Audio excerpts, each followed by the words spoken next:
After Damien saved Bruce from getting jumped by the Bat family, Bruce eventually kidnapped Jason and altered his mind so that now whenever Jason gets angry and reckless, his adrenaline triggers a fear response that pretty much renders him useless. Jason was furious upon finding this out, stating that Bruce wasn't himself, but Bruce claimed it was for the better, until getting an alert that somebody breached one of his central systems in the city. Unsurprisingly enough, it was Nightwing, who was attempting to cut Bruce off from his connection to all his gear. But then Damien showed up, enraged that Nightwing would even think to do such a thing, and immediately attacking him. Nightwing knew Damien wasn't just any scrub, so he immediately called for backup that would show up in the form of Tim Drake, who quickly tackled Damien to the ground. With that, Nightwing had another opportunity to cut off Bruce's access, or at least he thought he did, because then Bruce himself showed up, expressing how disappointed he was in Nightwing for trying to stop him from fulfilling his mission.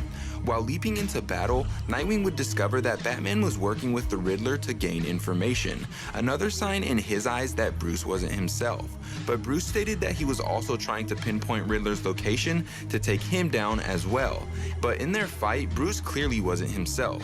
The real Bruce would never be this aggressive and brutal towards his own family, making it even more apparent that Bruce was being influenced by his alternate personality, Zur-En-Arrh. Meanwhile, Damien and Tim were outside having a brawl of their own, and Tim knew that he wasn't skilled enough to take down Damien on his own, at least not in a fair fight, so he used his staff to electrocute and incapacitate him before handcuffing him to a parking meter.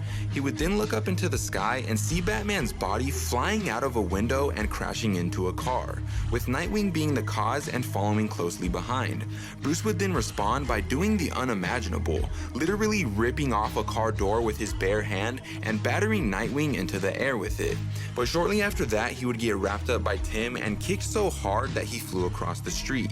This gave Nightwing one last chance to cut off Bruce's access to his gadgetry and to find out what he did to Jason. And after successfully doing so, he was outraged. Meanwhile, Bruce managed to break free of Tim's restraints, then snapping his staff in half and knocking him onto the pavement. So Nightwing came flying back down onto the streets, battering Bruce to the ground and smashing his face in repeatedly before Tim stopped him, exclaiming that beating him up wasn't the answer. But this gave Bruce the opportunity to wrap them both up in a net and then escape, leaving the both of them and Damien to be caught by the police. But thankfully they were able to pull themselves together and get out of there before being taken in.